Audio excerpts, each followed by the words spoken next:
number one and nothing less. Lead me to my destiny. I have waited patiently.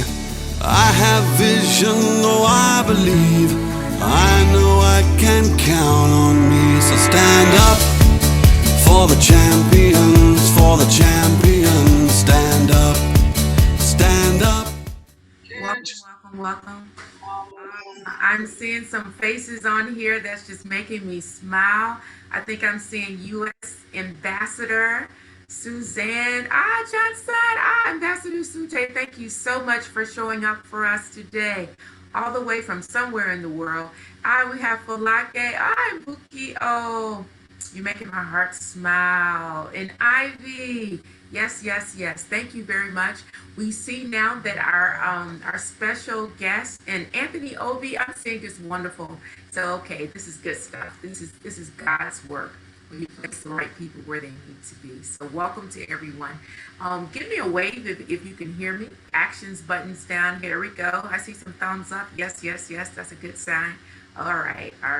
So what we're gonna do first is hand the mic over to Sharice, and Sharice is aware of our sponsor company, and we'll be putting her on the spotlight. Thank you, everyone. Happy Friday. Thank you so much for joining the Mojoheroes Summit. We're truly excited to have you all here. And so I am doing the honors, and I am truly excited, truly thrilled, and honored to introduce Honorable Commissioner Afishitu Braimore, also known to her friends as Afi. And so she is such an admirable woman, hardworking, true to her word. She inspires so many. I am truly inspired by her and her hard work. Welcome, Honorable Afi. We're delighted to have you. Just to say a bit more about Afi, Honorable Commissioner Afishitu Braimore. She is a Commissioner of Industry, Trade, and Cooperative in Edo State. And she's doing quite a bit of work in Edo State. So Afi, Honorable Afi, welcome. Thank you. First of all, Katrina, congratulations on this summit. I mean, I couldn't think of anybody better to be pulling this off, even with Shri. So it's a pleasure to be here. And I'm really, truly honored to be a special guest. Katrina and I go back now, 15 years. And one of the things I've known about Katrina, she's extremely loyal, very, very driven, not as much as I am, because by the time, sometimes when we have a conversation, she's like, how do we do this? But Katrina has been my African-American sister from another mother for the last 15 years. Worked in Shell, and I've noticed everywhere that Katrina goes, wherever she is, whatever she does, she stands out. She brings quality, she brings whatever Katrina is, you want to be a part of it because she's so vibrant. We used to do girls' night out at the GQ, and she just makes the place just, she wows you all the time, and 3 a.m. in the morning, that's a friend you want to call on, Katrina. 4 a.m. in the morning, you want to call on Katrina. I'm just so sorry that with this new commissioner role, I've just gotten so busy that it's my fault now that I feel like I'm not being the friend that I could be and should be. But I promise you, Katrina, I'm going to make it up to you.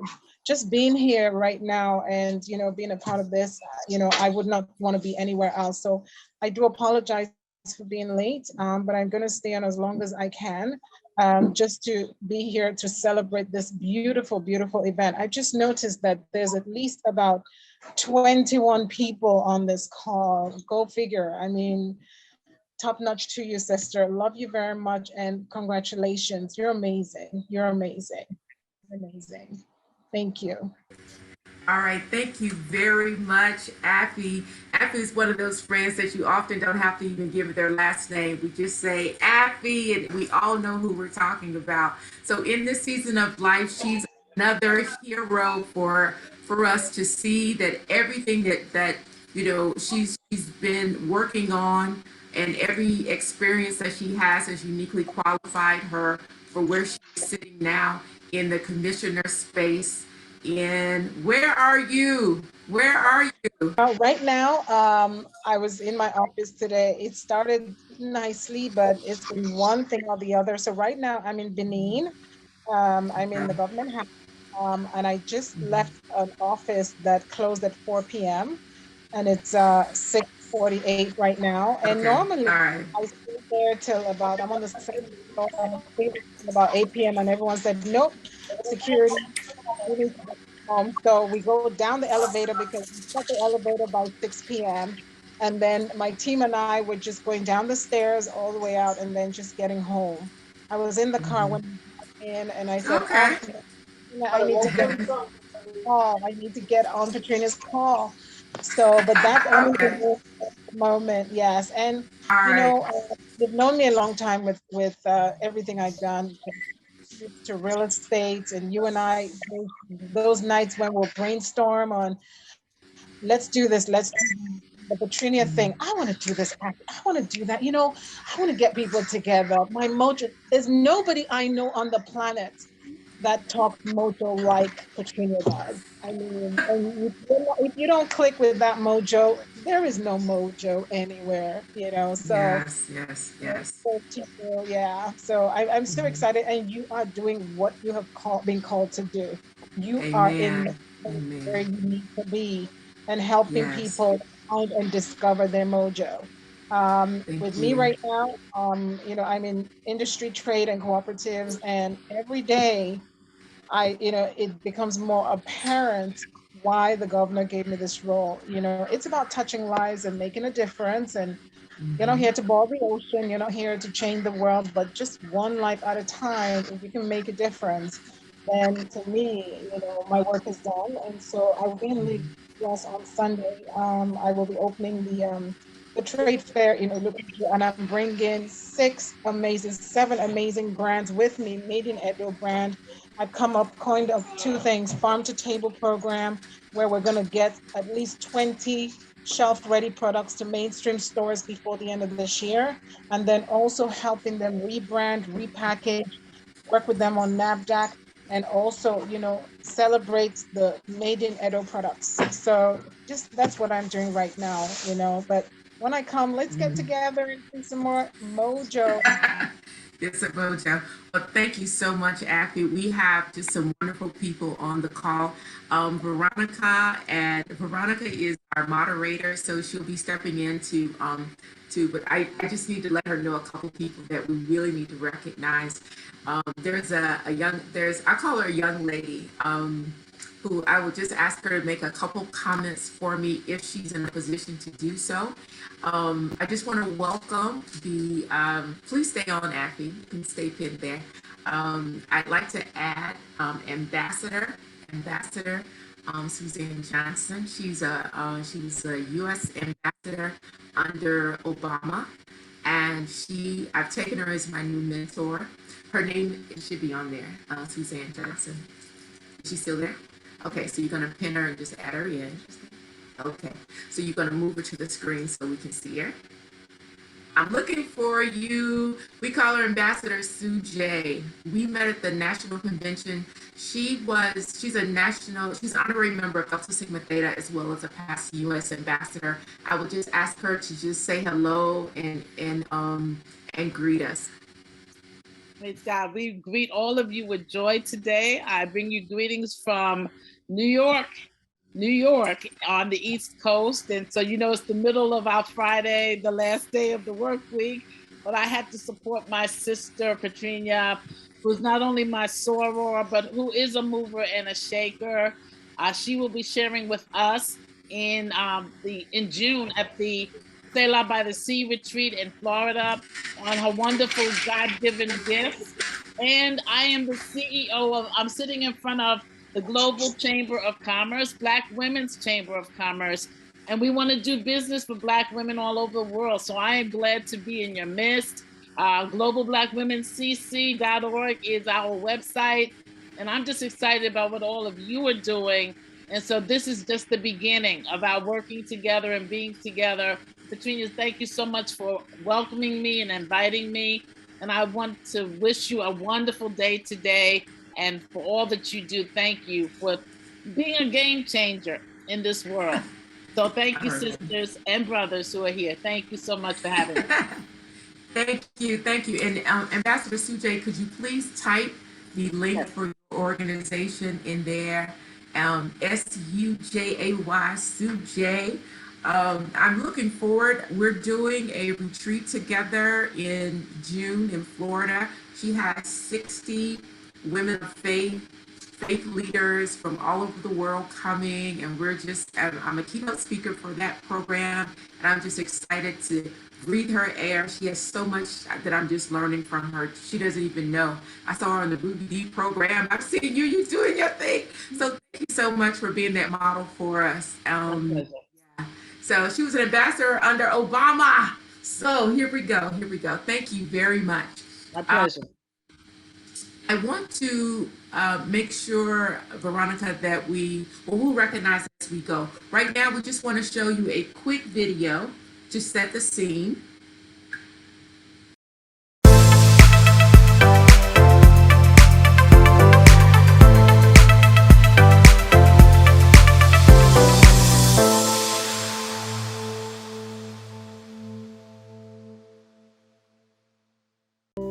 Welcome to the More Joy universe. Yes, I said universe, just like Marvel. Marvel universe has all kinds of superheroes, all kinds of storylines, and experiences for everyone. We won't let you down in the More Joy universe. You know, Kevin Hall, author of Aspire, he spent some time talking about the fact that coaches have many different names. You know, in Tibet it's called a lama, in France it's called a tutor, in English it's a guide, in Indian Sanskrit it's a guru, right? In the More Joy universe it's called a Mojo superhero. And I'm going to tell you a little bit more about that in just a minute. But first, my name is Petrinia Naha. Many people call me Coach P. Petrinia Speaks is where you can find us on Instagram. Over 30 years of work experience that I have, I've been going into organizations from engineering to real estate to oil and gas to consulting. But one thing that's always carried me through is my love of learning, my ability to bring energy and look at things through a positive lens in order to bring results. And at this stage in my life, I realized that I had reached success, but I was looking for significance. Launching Mojo 360 and launching into a space of strategy, consulting, and coaching is really where I'm sitting now. So welcome to the More Joy universe. We've created, if you want to call it a way of living or an ecosystem that stands on 5 pillars. And those pillars are the mind, mastery of your mind, mindset, management. The second one is soul, mind, the soul. So being able to have spiritual intelligence as well as all these other intelligences that we've been learning and growing in. Next one is body, understanding and feeling your body and understanding that it's a vessel, that we are spiritual beings in a body. So how do we take care of that container? The next one is connection, understanding that we are part of an interdependent network. Our relationships are so key to our well-being, but many of us suffer with, just not knowing how to connect. And the last one is not just about being happy, it's about intention. And intention is about actually accomplishing something. So when we look at the overall well-being, More Joy is about lifting your well-being. And it's called More because there is no limit to how high you can go in the joy factor. So those are the 5 pillars. So let's just get that foundation right. Not all heroes wear capes, but we do know that everyone has a hero inside. So the opportunity that's available to us is to help you start on your hero's journey from the ordinary world into the extraordinary world. All right, I love it. I love it. Okay, so thank you, everyone. Are there any questions about the Mojo universe? What you just saw on the video just gives you kind of a lay of the land, so I wouldn't have to go through it here. But did the video make sense? Does the Mojo, are you a little clear on what this is all about and what More Joy is all about? Give me a thumbs up if the video made it any clearer for you. because now we're actually going to, let's go to the cover slide that shows the program, and then we're just going to get going. Okay, so first off, again, welcome. Our program today is really about laying out the foundation. We'll be doing the first pillar. I'll be taking you through intention in just a moment. Then we'll have a breakout. So we'll be able to work on a couple things together, see what kind of notes you've taken and what you're learning. Because one of the big objectives of this summit is for you to network and connect with like-minded people. Then we'll have the fireside chat with Dr. Nelly Silva. We'll have a fireside chat with Collins in Wosu. Then we'll have a panel. So if you have any questions that you would like to bring on, please type them into the chat and we will be sure to bring them in. And if we're still on, I would love to invite Ambassador Cook, if she's on the call with us, to join us on the panel. I know that Veronica wanted to, as soon as I get through, then we can recognize, because I think all of our sponsors, more of our sponsors will be on the call. How about if I just say the name of the companies now and then you can just wait. Carib Health is a sponsor and supporting us on this mission. We've got Bell Africana that's on the call. I actually saw Buki Shede come in. You want to come off mute and just say hi, Buki? Okay, all right. So Ambassador Sujay, thank you so much for the time you've been able to be with us. What I want to do is see, we've got Bell Africana, and Wumi is representing JSK today, and there we go. All right. So what I'm going to do now is walk you through those. You've seen the 5 pillars in the Mojo universe.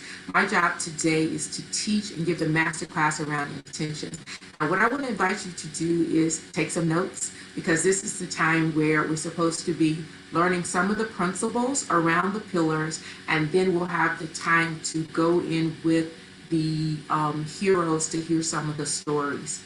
So when we talk about intention, intention is one of the 5 pillars, and what this all means is we can be mindful, we can take care of our body, and we can be soul and have high spiritual intelligence.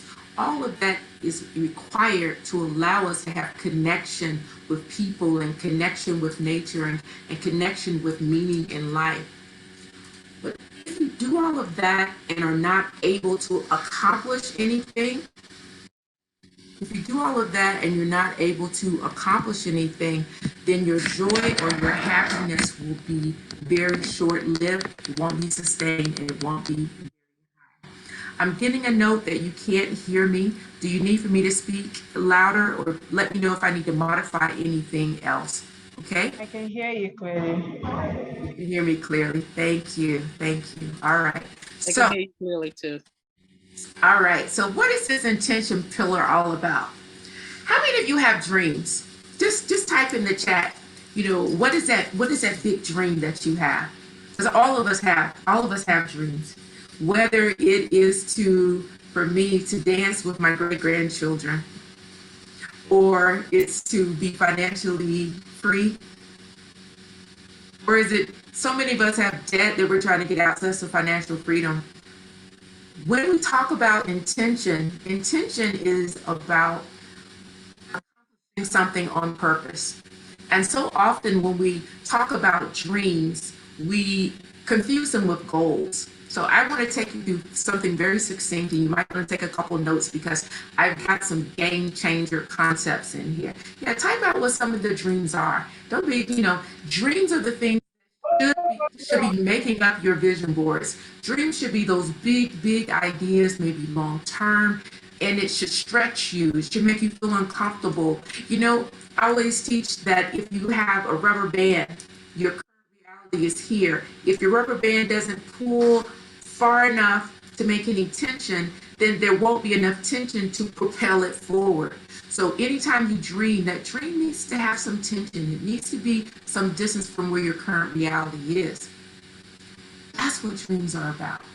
And dreams, you should yell them from the mountaintop. But the problem is we often confuse a dream versus a goal. A dream is that big picture, but the goal is the pathway to get there. It might be milestones in some people's language, but the goals is includes the path to get there. And guess what? While the dreams are something you should scream from the mountaintop, be involved, tell people, put your vision board up. When we do that same thing with goals, our brain, our subconscious is hearing the goal and is making us think that we've already accomplished it. Because you know the subconscious hears everything in the present tense. So here's what the latest brain science is telling us. When we put our goals together, that should be a quiet, contemplative process. Okay? And in order for our goals, in order for our dreams to be easy, our goals really need to be hard. So we really want to show that page that has hard on it. We really want to show the page that has hard on it. So what we're looking at is if we, in order for your dreams to be easy, your goals need to be hard. Does anybody know what this means? Have you seen this before? What I want to take you through very, very quickly is the H in hard for your dreams means that it needs to be linked with a habit. So when you have that big dream, you need to break it down. And what that would mean, if my dream is to be a size 12, then my goal needs to be what? One activity, one small thing at a time. Okay. So Tony, OP, we're really happy to see that you've come, and hopefully you'll come back. Yes, I see you're going to step out and come back, but welcome. I'm very happy to see you, Tony. So when it comes to the H means it needs to be wired to a habit. And that habit needs to have three attributes to it. And that's the T, the A, then the R. The T is a trigger. So that habit needs to be linked to a trigger. If yours is a fitness goal, then laying out your clothes the night before, or as I've done in the past, just sleeping in my workout clothes and just rolling out of the bed. That's the trigger, because when I wake up and I'm already dressed, it allows me to move right into it. At the point of action, you don't want to have a decision. You want to have your action just flow right in where you want to go. So have triggers that allow you to move into your habit. The A is about action. The action is the thing that you need to do at the same time, repeat. I use the example. What we'll do is mute. What we'll do is mute people if they're.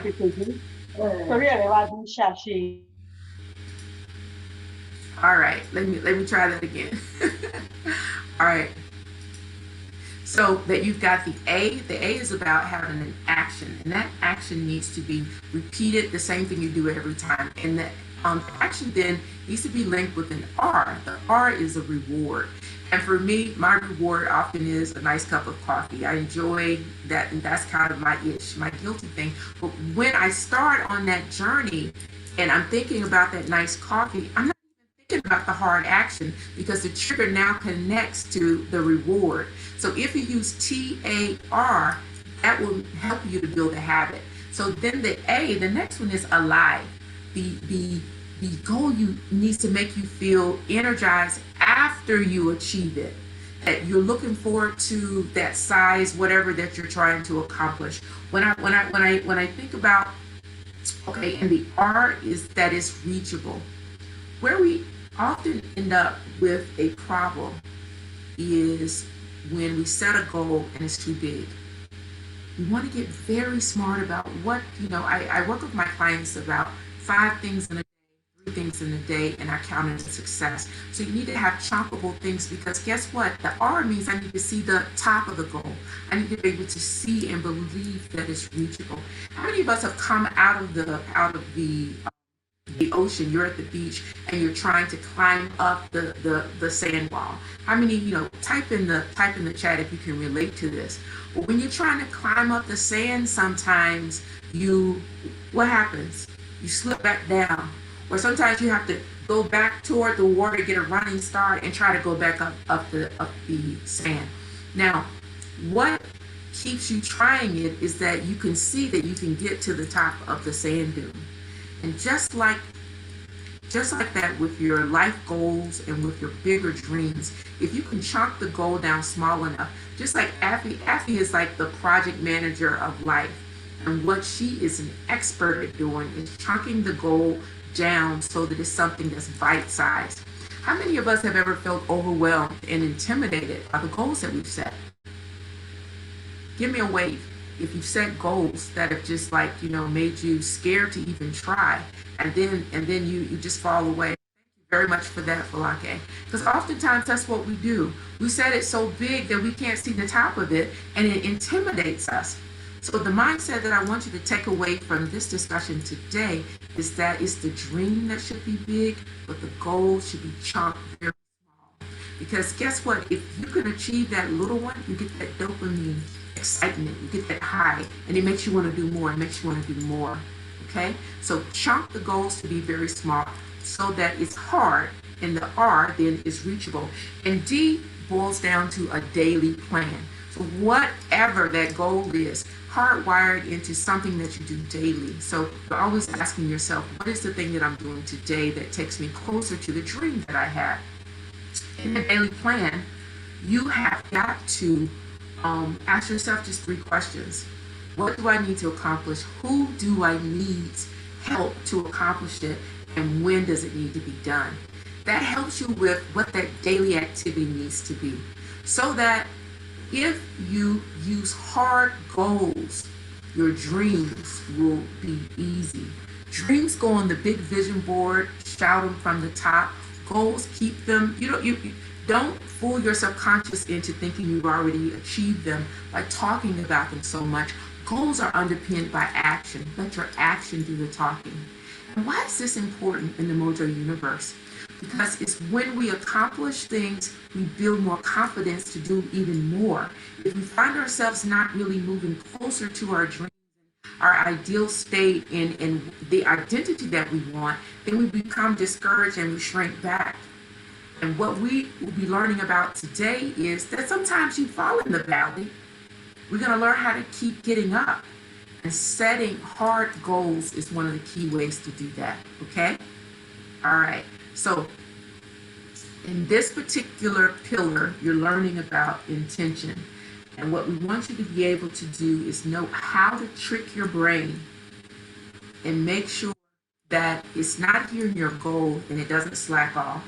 It's hearing the dream, and that the law of attraction is drawing you to that bigger dream. Just remember climbing out of the beach. Sometimes with the sand, you slide down, but you need to get back up. All right? So that is the intention pillar of the Mojo universe. What questions do we have? Because we're going to go into a quick breakout room because we want you to connect together and just kind of do a recap of what we've learned so far. We're just going to take about I'm going to let Veronica. I'm going to hand to Veronica because she has the background for the breakout. Over to you, Veronica. Yeah, hi. Can you hear me now? Yes, we can. Great. So we'll be heading to the breakout rooms now.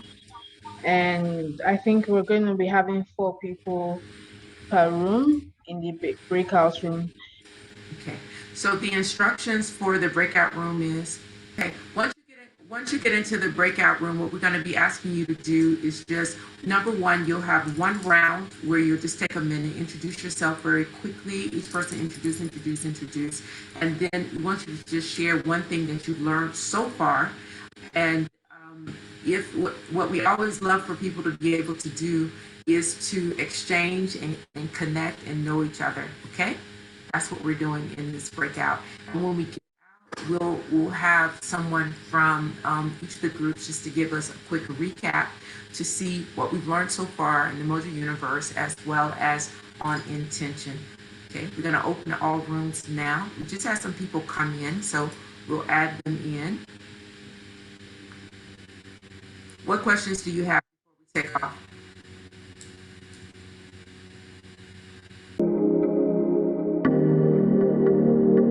Do what you dread. Is there something you really don't want to do today, but you know that you have to? Stop putting it off. For some of us, it is calling our most difficult clients. We hate to say that we have difficult clients, but sometimes we do. Or even washing the dishes or cleaning out that closet that's just been kind of hanging there. Don't you know that getting those splinters just pulled out of our mind will make our load feel so much lighter? Very, very quick way. So go ahead, even sequence your day to do those tough things first. There we go. All right. So welcome back. All right, everyone. Is there a representative that wants to volunteer to just give us a quick recap based on what your team talked about? Just come off mute, because what we want to do is people, in this virtual world, we pop in and out. Sometimes our systems don't work and whatever. What we want to be able to do is have recaps as we go along so that people are able to pick up the main points. So okay, yes, Ma. Thank you very much. I don't know if I can go ahead. Yes. Okay, do I have to put my video on, or it's not important?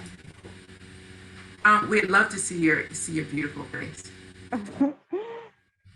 Okay, thank you very much, Ma. Good evening, everybody. It was actually a very nice breakout session I had with Veronica. It was just hi and Veronica in the breakout room. And one of the things that I talked about with Veronica is that one of the things that can make us accomplish our dreams and goals is our mindset. Our mindset would actually determine our greatness. And I remember that Veronica shared with me some of those that she has actually used to achieve what she has achieved so far in life. And I believe that these triggers, if we adopt it into our daily lives, I think that they're actually going to help us function efficiently. They will help us function efficiently.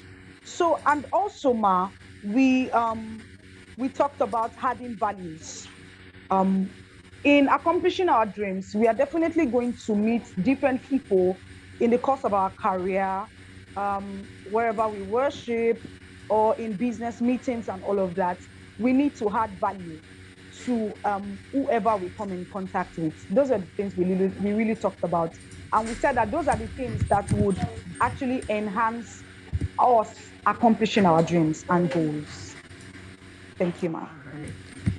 Thank you very much. Thank you. All right. Did we get any value out of that one? Does anybody else have anything to add?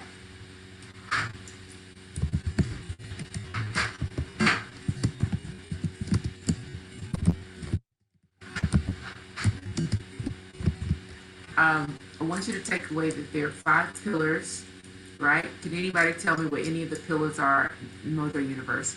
What pillar did we just go over? Please write that down. Intention is, what are you accomplishing on purpose? Not by happenstance, not by the way, and one day it may happen, someday, one day. It's about accomplishing on purpose. That's what intention is about. And when we talk about intention, what are we looking at? Our big picture usually is around about dreams. And we don't want to confuse dreams versus goals. Goals should be the pathway to your dream, and it should be small enough that you can see that it's hard, right? It makes you come alive, it's reachable, and you have a daily plan for it. And in your habit, you have a trigger, you have an action, and you have a reward. Those are things that will move you closer toward living an intentional life. Thank you very much for that. And we still have people. Okay, I got you. We'll just close all the rooms now. Okay, so thank you for that. Over to you, Veronica. We're transitioning. I see that our heroes are in the house. Thank you very much. Hi, everyone. I hope you are having an exciting time so far, as I am. And my breakout room was very exciting, just as Wumi talked about. So I would be introducing Nelly Silver right now. And I hope she's here. I'll be introducing Dr. Silva, and Please, I would like you to give her a very warm welcome. So Dr. Nelly Silva is a graduate of Temple School of Dentistry. Dr. Silva is a diplomat at the American Board of Craniofacial Dental Sleep Medicine. She is a qualified dentist. She's a qualified dentist with the American Academy of Dental Sleep Medicine. She is a fellow in American Academy of Craniofacial Pain. Dr. Silva is passionate about being a force of good in the community, and in particular, she is focused on improving the lives of young women by empowering them to grow in self-love, confidence, and resilience. Currently, she has 8 mentees from ages 15 to 22. She is also a co-founder of Excel Learning Institute Dental Assistant School, and she has been featured on NBC, CBS, and other media outlets. So a virtual round of applause for Dr. Nelly Silva. Welcome, Dr. Nelly Silva. Welcome. Welcome, Dr. Nelly. Welcome, Dr. Nelly. Hello, everyone. Silva. It's an honor and a privilege to be here. I can't see everyone's faces, but I can hear you. Good evening, doctor. Fine, thank you, doctor. Yeah. How are you doing today? We are doing great. How you doing? Awesome. So is it on purpose that you're color coordinated with your curtains? I think I did that intentionally. That's right. We were talking about intention. So this is perfect. This is perfect. So Dr. Nelly, Dr. Nelly, Dr. Nelly. She's one of my iconic woman sisters. So we just want to give you the floor. What we want to do is have a little fireside chat. We discovered that we've got some cute little backgrounds that we'll bring that on in just a minute. But in this time, what we'd like for you to be able to do, we have about 20 minutes with you. And what we're looking to do is just, see, we're getting fancy now. There you go. So it's just an opportunity to tell us, if you were to come up with a story, tell us about your story. Get us caught up with, why were you chosen as a Mojo hero? Okay. Well, I think as a Mojo hero, I'm a Christian, so I think hero for me is discipleship. It's really just sharing where I've come and where I'm going and what God is really using me as an intention in the life of others. I am continuing to grow in faith, and I think it just comes down to I will not allow a thought of that I can't do something settle in my heart.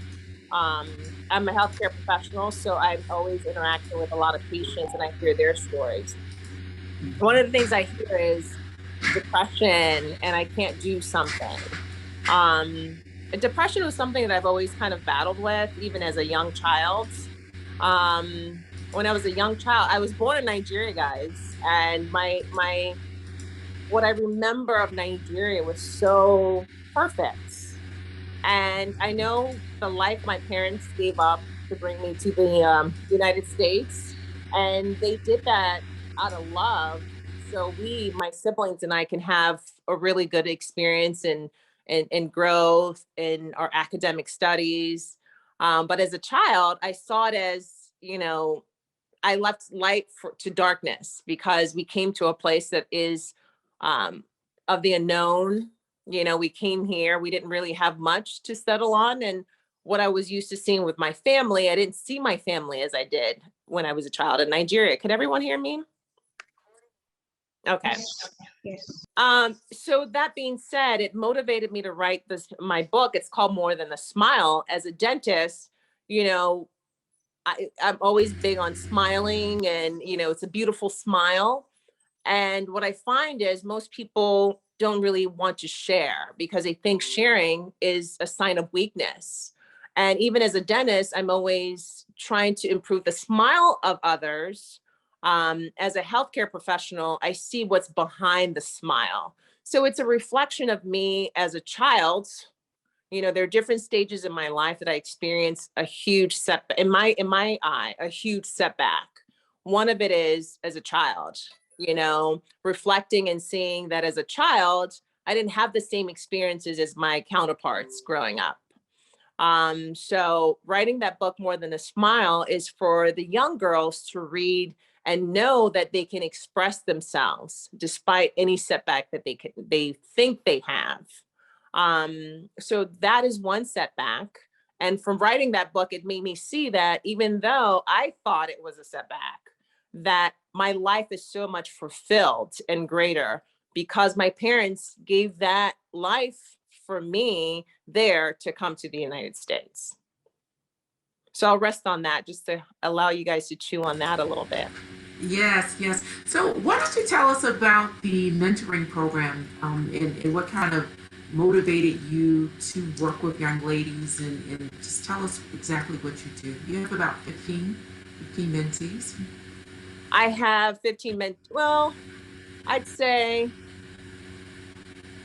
about nine of them. A lot of them are younger, and it's interesting. They're about the same age when when I left Nigeria here. So most of them are 15. They're in high school or middle school.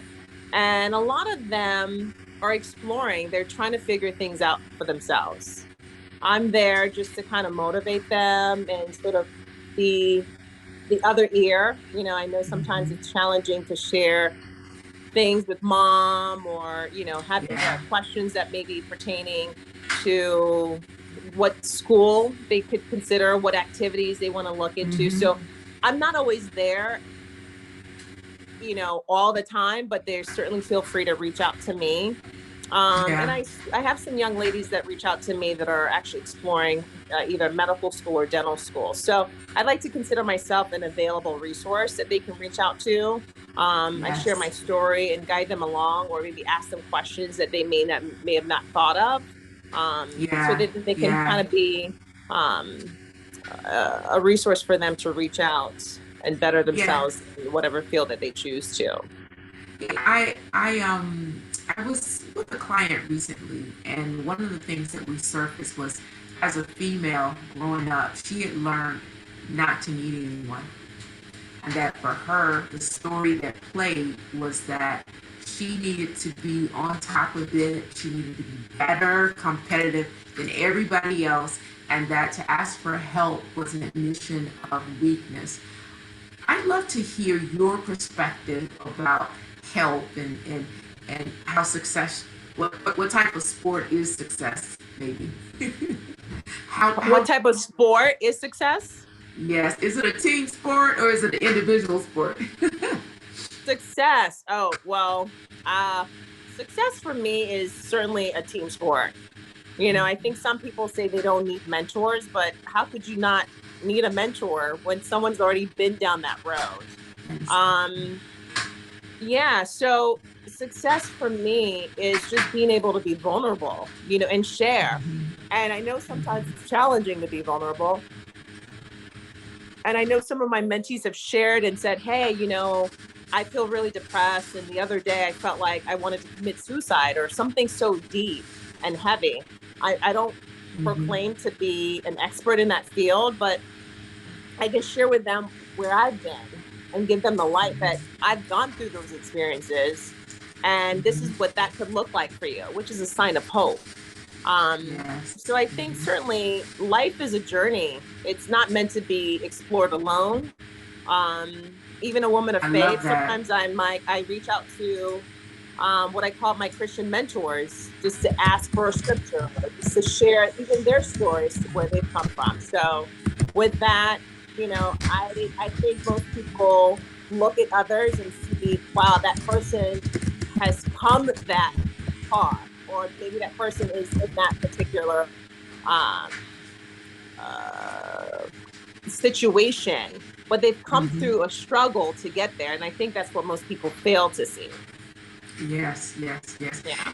And one of the premises behind the summit is that we see people on the mountaintop, but Yeah. we don't appreciate the climb. So I'd love Yeah. for you to share at least one experience that you've had, and we call it a valley, right? When we're Mm. but valley resilience is when we bounce back and even go even higher, rebound even higher. So could you share with us a time where you felt as if you were in a valley? Well, I would say my most recent time was everyone has experienced COVID. As a business owner, my biggest valley is really having to struggle with reformulating my practice, number one, and putting in those systems that I've learned, I thought um, were stronger, and finding out that I suffered many losses from a financial standpoint, and then regrowing my team. So today, with my valley, I hired a coach for my business. My team is far stronger. I've always said that, I've always had one excellent, team member, and I would have to supplement all the different aspects of my practice.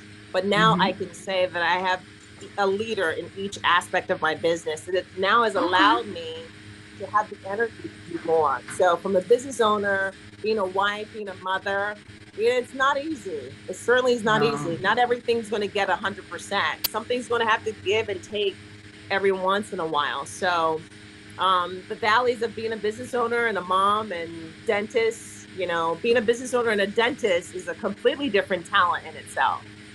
Yes, yes. Yeah. And one of the things, I'll toot your horn a little bit. You don't just look in people's mouths. You Yeah. actually make huge research and connections of dentistry and sleep and what Yes. the brain is doing. Can you tell us a little bit about how you got into what feels like a lane way over here, and how does it feel being in that specialty space, discovering brand new science? Yes, I think it's important. And I think the prevalence out there is far greater than what we know. My mom was visiting Nigeria, and she's healthy. Maybe she had high blood pressure and it was slightly, out of control every once in a while. She suffered a massive stroke.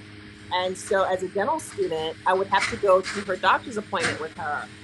And so, as a dental student and a healthcare professional that I am today, it was more than just that. So, when patients come to see me, I'm always intrigued and try to understand their medical history far greater than what most dental professionals do. So, understanding that and understanding my patient's health and how it impacts that really was just the open door for me to learn more. And today I've partnered with other healthcare professionals to write a book because I think there is a lack of understanding that dentists actually have a seat at the table when it comes to supporting our patients' healthcare. I think a lot of patients think that it is just the doctor. I'm going to just deflect that to my doctor. I'm your doctor too, and I probably see you more often Exactly, than your exactly. healthcare professional will. So that's really my passion, Yeah, to yeah. understand more. And I think Okay. that's what I want to share with the future generation that's coming up in the healthcare field, that they should never think less of themselves as professionals than other healthcare professionals is the message that I want to share with others. Yeah.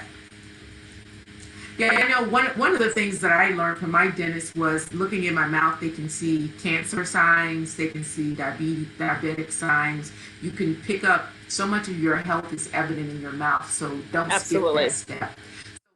Absolutely. One of the other things, I know you're working on trying to bring some of your medical and dentistry into Nigeria. I'm Yes. just curious, have you hit any snags?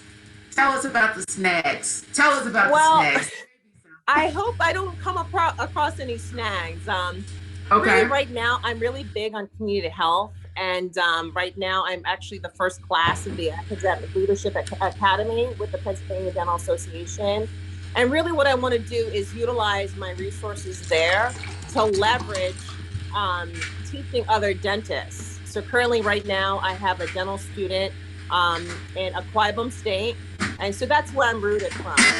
My dad really, he's a retired professor, and really what he wants to bring to the villages is helping the food insecurities, educating the ones that don't necessarily have traditional educational opportunities, giving them a sense of entrepreneurship, as well as understanding their health. And so, one of the things that he said was blood pressure and diabetes. I said, well, Dad, there's also dental. So, what I'd like to do is empower my dentists there in the villages to be more empowered to understand that they too can do blood pressure checks. So that's really where I would like to start, is really to empower those in those local communities to understand that dentists are also just as needed as physicians, establishing that part, and also creating opportunities for those, the beneficiaries that we select, to have seed money to start small businesses. So that's kind of where my focus is right now.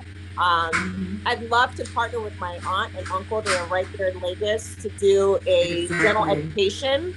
And so where we want to go with that is if I can come in and show them how to look in the mouth to screen patients, I think that would be big as well. Okay. So you guys could probably see that Nellie, she's not busy at all. She doesn't have, she only has one arm in the fire. She's only doing one thing at a time. I am. Yo, you're not. I am. And I think you're very present. Yes.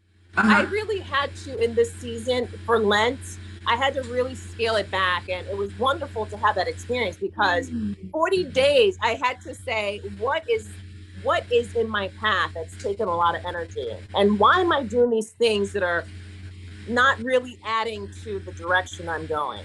And so that has allowed me to give 100% into my business, and those other things to delegate. And so I think those other things can all happen, and they're happening. It's just that I need to delegate more. Okay, I want to just throw out, because I'm putting on my coach hat right now, because what she's just shared with us is that we don't have to be that superhero in terms of carrying everything. It's about getting smart and focused. So let me just ask you, if you list out 5 friends, 5 people that you relate with very frequently, let's say they're in your inner circle, I want you to quickly put beside their name whether they are a gain or they are a drain. Gain or drain. Drain looks like this. When you finish talking to the person, you feel like your energy has been withdrawn. Okay? I want you to just type in the chat if you're working with me on gain, drain. I want you to just write people's names down and begin to notice who are people when you know that they're coming, or you see their call, you feel somehow, and you know that that's something that, it's a drain. And then who are those people who are making deposits in you? Who are the people who are checking in on you? I have some clients that have shared with me that they have friends from many years ago that they still carry as friends, but they had COVID, and the friends didn't even call. Nobody called to check. When they ended up calling, it was because they needed money for something. So that friend that just needs money is a drain, and the one that sorting and filtering of what's yummy for us and what's not for us is a very healthy way. And you're seeing a lot of wellness, audits and questionnaires. It's because there is no wealth if you don't have health. So you have to be looking at your mental health and your physical health. So is anybody, just thinking about that? Did any, please type in the chat if that came up with anything that was a little different for you or unique. Was anything? I'm glad that you said that. Yeah. Brain, gain, drain. We can type that into the chat. Gain, drain. Do your gain, drain filter. I am now, yes, the gain, drain filter. So now we'll need to just transition, also gain. All right, we're going to gain Collins on this stage here. So Collins in Wosu is our next Mojo Hero, and maybe what we'll do is just let's see. Our goal is to switch you all out, and then we'll all come back together for a panel discussion. Okay, and that should all happen within the time frame that we have. Right. All right. So if there are any questions that you have for Dr. Nelly, please log them in because we'll have a panel right after we finish the interview with Collins, and then we'll be able to have that Q&A. So thank you very. Which way do I turn? Thank you very much. Thank you so much for having me. Yes, you'll be coming right back. Okay, so Patrinia, Priscilla, Abel, Jazz, and Dr. Raphael. Are we in your gain group or your drain group? Gain. Yes. Fantastic. All right. Well, here's the thing that's going to blow your mind. Once you start looking at the people who are in your intimate circle versus those in your next level orbit, what is an interesting thing to really pull out is when you find that you have gains in your orbit and you have drains in your circle. The people close by you are the ones making the withdrawals. I'm going to encourage you to begin to figure out how to switch. You want to bring people closer to you that are contributing to you. Remember those 3 W's that we asked when you're doing your working towards your goals is to say, who can help me? Who can help me? And you should be drawing closer people who are gaining. Yes, Marlene, we want the gain. So start filtering those relationships and drawing closer those people who contribute and care about you. Start becoming aware. Begin to notice who is making emotional deposits into my emotional bank account versus who's making withdrawals. Does that make sense? Yeah. We got Dr. Nelly thinking. I see now. I love it. Percolating. I love it. In your head. I love it. All right. It's All right. true. Yes, very true. And you have to do that from time to time. So thank you so much for sharing that because Lent provokes you to think differently. So what do you have set up in your life that makes you begin to analyze, are you on the right path? Do you do quarterly reviews? Do you do, I actually teach something called a Sunday Summit where we review our week. What did we set out to do and what did we actually accomplish? And then we're looking forward to the next week. And then you do it on a monthly basis and then you do it on a quarterly basis. And it allows you to get very clear on, am I on track with what I said was important to me? You know, when your tongue is doing this and then the tongue in your shoe is doing this, you have a problem. You want to get them aligned. So that checking in and being quiet with yourself and using mindfulness is a very key habit. Okay? We said that success leaves clues, so we're trying to leave clues, right? Yeah, all right. So, Miriam, you'll probably need to switch us out, I think, and we'll put Collins on the, if you want to call it the hot seat. So Nellie's going to get a quick break, and then we'll put Collins in there. And we have an introduction for Collins. Over to you, Veronica.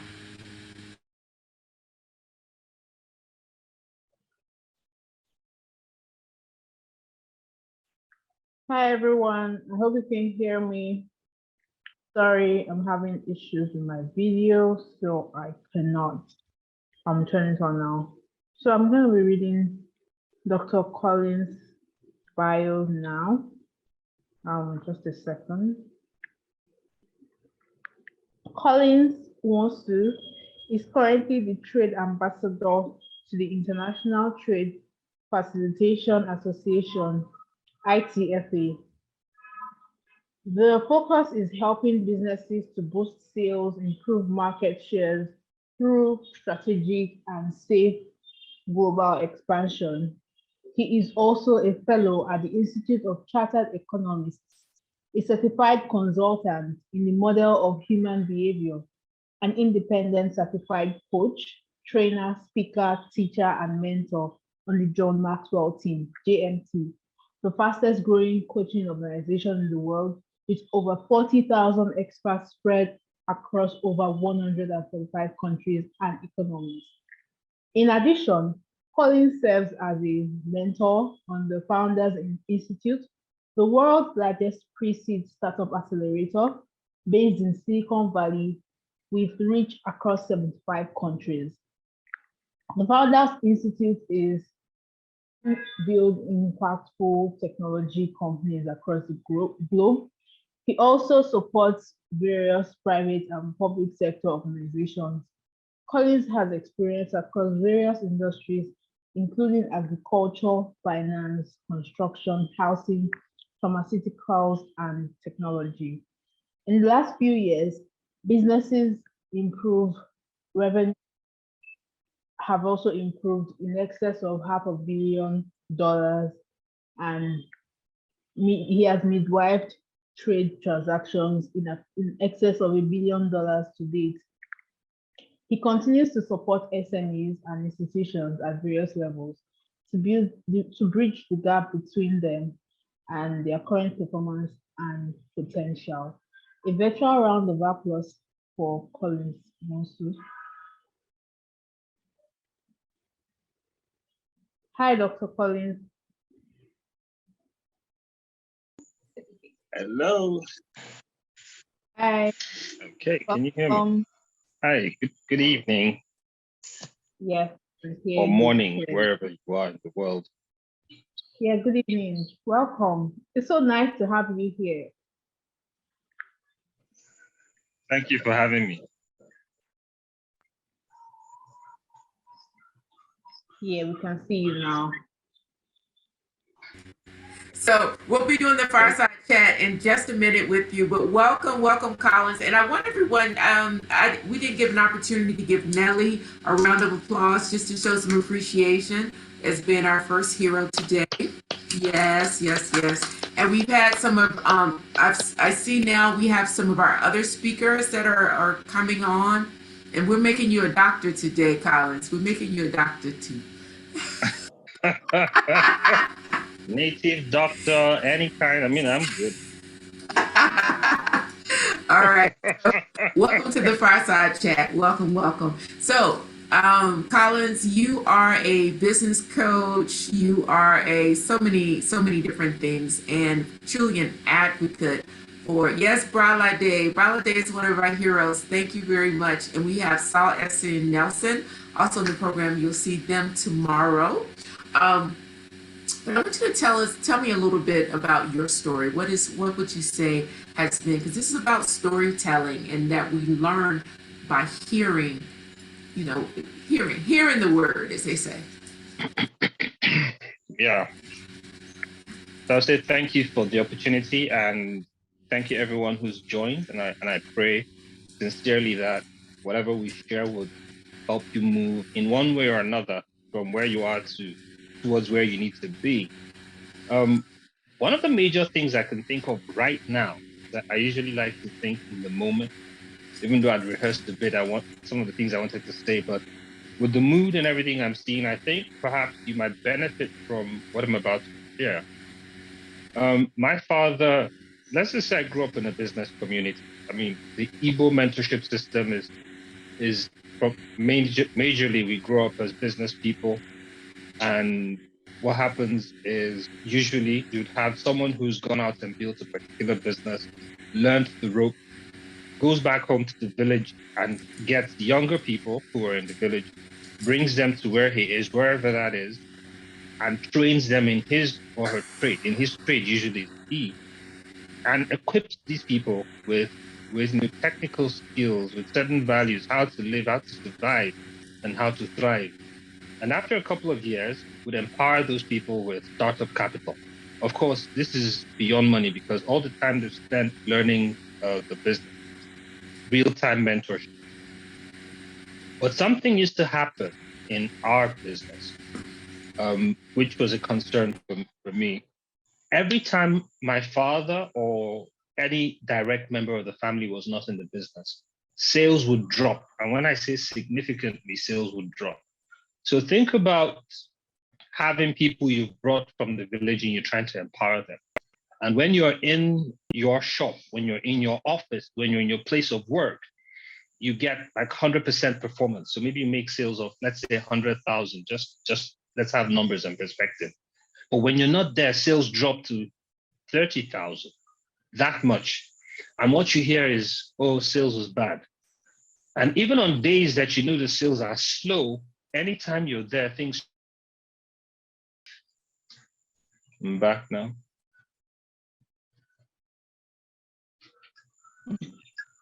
Okay. Yeah, we can hear. I guess you can go ahead and continue. Okay. So I was really, really concerned. I mean, what is the issue here? Then I also noticed that we had people who were opening multiple stores successfully. We had one store, it was a major store. People from all across Nigeria would come to make purchases from our store. We had people from Sokoto, from Chad even, coming to make purchases. So it wasn't like it was a small operation. It was a major, major operation. But it wouldn't thrive whenever we did not have direct family members overseeing it. So I would always wonder, how do people succeed when other, you know, when they have multiple locations? How do they do that? And that set me off on the journey that brought me to where I am today. I had to resign from my daddy's business and say, okay, I'm going to take up a corporate job because I found you have banks that have multiple branches. How do they declare so much profit? You have even government offices, even though they were not, you can't say they're so efficient, but they function somehow without the president being in every office and every department. And one thing I found, Katrina, I thought it was systems. At the point, I thought it was, we didn't have the right systems. So maybe if we needed to put in some system. At another point in time, I thought it was just the information that we had. At some point in time, I thought so many things across the journey. But I learned one thing in that journey, that the greatest factor for our success and failure within our system was people. It was plain old-fashioned people. So if you don't have the right crowd on your team, you don't have the same people you share, the same, you have similar passions, similar values. You may not have the same perspective, but you have similar principles, same values that you stand upon. So whatever you're standing upon, your foundation is same, you will not succeed. So that was major for us, yeah. I love that. I love that. And I would add to that, while values being aligned is excellent, you don't want, I always say, if you disagree with me because of who I am, then one of us is redundant. If you don't have any divergent thoughts, to make sure that we're teasing issues apart thoroughly and that you have the confidence to really challenge. So a person who's very numbers oriented versus someone who's very people oriented, we want both of them working on the team. They have differences that bring value to what we're doing. Yes, we have common values in terms of integrity and all of those different values that we would have. But it's important to not just have yes members. And my husband always jokes about that. He said, I married someone who will argue with me. I married someone who will have an opinion of her own. And so so here's the thought, right? I want to disagree without being disagreeable. That became my mantra. I love that. I want to disagree without being disagreeable. So here is something. So I got into a relationship, a very major business relationship, right? And we were excited, we're heading somewhere, money was rolling in, loads and loads of money, but we did not share the same values. And I thought it could work until it bit me in the butt. I exited that company and my partners held on to my portion, what I should have exited with. And when I say this is in excess of 6 figures USD, because they thought I was going to be the competition. And so imagine leaving a firm that you help build, an organization that you help set up on the path to success, and say, hey, I'm going to do something else, and they hold your exit funds are held onto. That was like if I had planned to invest in those monies to do something, to start up something else, I was at zero. I was at zero.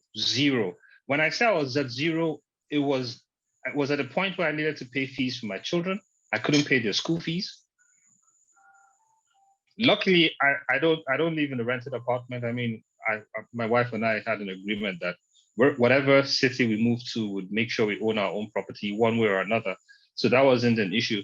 I had to sell my cars to meet up with certain commitments because I'd made commitments. And I value my word above anything else. If I say I'm going to do this, I make sure that I get it done. So I had to sell my vehicles, sell my trucks. I had to shut down certain investments just to make sure I met up our obligations and keep my children out of school for almost a term. Because our values didn't align. And because someone thought that he was getting a one-up on me. So, Carl, yeah. I can feel you choking up just a little bit, and I really appreciate. I mean I can hear it. I'm picking up on it, and I can appreciate that when there's a value conflict, you can often find yourself in a valley. Yeah. And at that point, it was very, very easy to compromise. I mean, at that point, it's amazing how many offers come to you that don't align with your values and with the pressures that are on. You have fees to pay, you have relatives, dependents, I call them, right? And imagine someone coming and saying, hey, you know what, you built this facility because we had a factory we just set up. That's another story. So just set up the factory. It was sitting on 33 hectares of land. It fit the profile of what they wanted to do. So they said, hey, guy, you know what? There's a grant possibility and you fit the bill. So it's for $1 million, but here's what's going to happen. Would get the grant with your setup, and you would give us as a kickback or something, you're going to give us $500,000 back out of it. And I looked at it and said, but that means we cannot execute the project for which the grant was put in. It's going to cost almost $900,000 to get this job done. So are you saying we will not do the job? And the guy said, there's no need. It's a grant. It's free money. I said, no, I'm not going to put my integrity on the line. We're building something that is going to stay out. I would die and leave that name. And I want people remembering the name that we built a legacy. And a lot of people said you were crazy, you're mad, you just passed off $500,000. If that's what it takes, that's what it takes.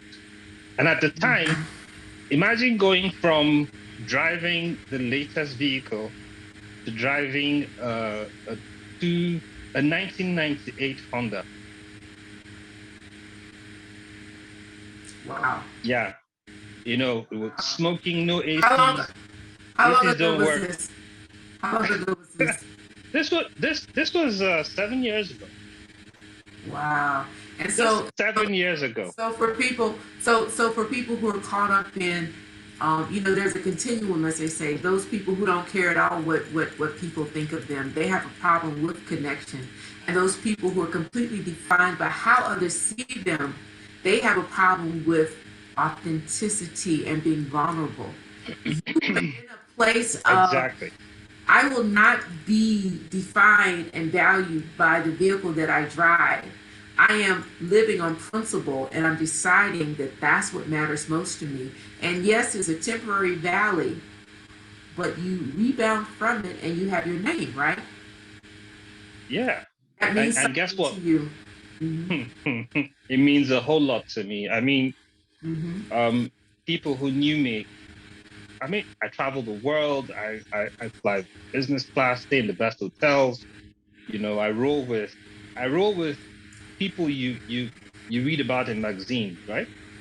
And it was interesting to see how some of them started reacting when you couldn't attend some of those meetings or those networking sessions, or you couldn't do you couldn't show up, the way they used to know you show up.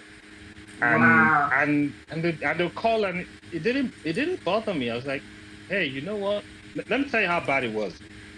My sister lives in the same town as I live, right? So she would, on her way to work, I would have to wake up very early in the morning, walk about 6 kilometers to a junction where I would meet her, then we'd drive to her place of work, drop her off because she'll be there all day. Then I'll use her car to run around because I needed to get to a couple of places, drop proposals and stuff like that. Then I'll take her car back to her in the evening and walk home. Wow. Is this called And it was like, okay, this is what I need to do right now. But guess what? There were skill sets that I had. There were relationships that I believed in, and that's that helped me to whittle down the activities I needed to carry out to build back to where we are today. And I can tell you, look, anyone can be you can be anything you want to be. When I say it, I say it from a sincere place. Really, it's what you believe. Your results are, I can say this boldly, quote me anywhere, your results are a direct response to what you believe. So whatever you're seeing in your life today is in direct response to your level of belief. So if you believe that you're only $100,000 person, that is just, you're only $100,000 person. Even if I were to give you $1 million, your mindset is going to bring you back down to $100,000. I can assure you. You said a word there. You said a word there, because if my vision for myself is down here, I won't even attract those big things that are happening. And when the big things happen, I won't recognize it. I'll be fearful of it. I'll be talking myself out of it. I'll be, oh, that's too good for me. Does anybody have any of those stories when something comes up and the opportunity comes that you eliminate yourself before they have a chance to eliminate you? If there's anybody had with that kind of story on this call, here's an opportunity to reframe.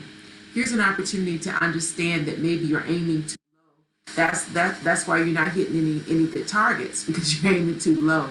You need to step it up. And that means growing and expanding yourself. What Collins is telling us is about exploring your values and living your principles. That's very. Let me give you an example. We have a program coming up, an expo. So it's covering North Africa and West Africa. Is a beauty and wellness expo, Cosmetista, coming up next month. That's true. Okay, And in Morocco. Yeah, Is this the one in Morocco? Yeah, Morocco. Yes, it is. So some taps who were meant to have paid for their stand last year did not pay. And they called me up yesterday to say, hey, they're about to make the payment, but they're making payment based on last year's exchange rate. And I said, who does that? Now, this is an establishment we've been trying to do business with, And I'm like, what is wrong with you? We're trying to, it's a good establishment to do business with. We want their name in our book. Now, they want to pay us with last year's exchange rate, which means they had the money since last year. They did not pay up. And it should hit on our resources. So I thought about it with the team. I said, look, you're not asking us to steal or anything. It's more like we are going to commit our funds to this. So here's what, we'll take the money. And they said, where are you going to get the balance from? I said, don't worry, let's just think about it. Tell them to pay the money. And they paid. And by this evening, I sent a message to my team. I said, look, I have a solution. And that solution is going to make their money pay for not just their stand, it's going to pay for someone else's stand, and we're not going to break a sweat. How do you do it? We'll have another client who has certain needs that need to be met today. If we meet their needs, they pay for the stand in dollars using the official exchange rate. That means we have a margin. Now, if I didn't believe that these are things that can be done, I would let go of the other money. I say, no, it can't be done. It's not possible. But I'm operating beyond, I'm operating in the realm of possibilities. So long as it's within my Yes. values, I will Operate in the operate in that realm. realm. Yes. Yeah, Mm. you know. So let me tell you something about values, how tough it can be. Because if you're trying to balance everything, family, faith, finances, your health, you're juggling a lot of balls. So there was a time I checked. One of the reasons I left, the guys I left earlier, broke up with the team and said, "Hey, I need to do something else." I did not share with them at the time because it was something I needed to do with personally. I did not want anyone talking me out of it. So I'd come home from a trip and as I walked in, my last son did not recognize me. Imagine where you try to carry a child that's not yours, and the child moves away from you like a stranger. And I was like, what's going on? And he ran away from me. I got into my room and I cried. And I asked myself, what I complain about Nigeria. Excuse me. I complain about the kind of leaders we have. And these leaders came from home. They came from homes. Who is the father? Who's their mother? What did the father and mother leave on this with these children? And here I am trying to create the same Nigeria I'm complaining about. And I said I have to do something about it. I calculated that in 5 years, I had spent less than 30 days a year with my family. I was all over the world. Let me tell you how bad it was. We were meant to be on Talk holiday. about We were in the auditing. UK. Yes, We're in yes. the UK for holiday. And my colleagues call up, hey, you're the most senior person. Can you step into the London office and help us solve a problem? We know you're in Europe. Nobody else is in Europe. I said, and you're in London. I mean, it's just a train ride. So I stepped into the office and stayed all day, called up my family and said, hey, guys, this issue is big. I will see you guys next week. I have to head off to Singapore. And I left from the office to the airport off to Singapore. I didn't see my family for another 3 weeks. This was family holiday in UK, and I left everyone. I changed. After But that, hold on, hold I on. changed a lot That of that things. I said, exactly. yeah, That was a values wake up. That lets you know that yeah. and oftentimes we're high in one area of our life and we're in a valley in another area of our lives. And we need to wake up and realize what types of corrections we need to make. And that is driven by True. values. Mm-hmm. Yeah. So I Yeah. think some of the things we need to do in checking our lives where we are right now is, okay, what results am I getting? What are the things that I want to have? And what are the things that I know I will absolutely not compromise on? As of today, there are certain things you can't get me to do. And there are certain things that I'm looking for who else has the skill set to give away. Someone asked me, why would I introduce people Bring to very important people, right?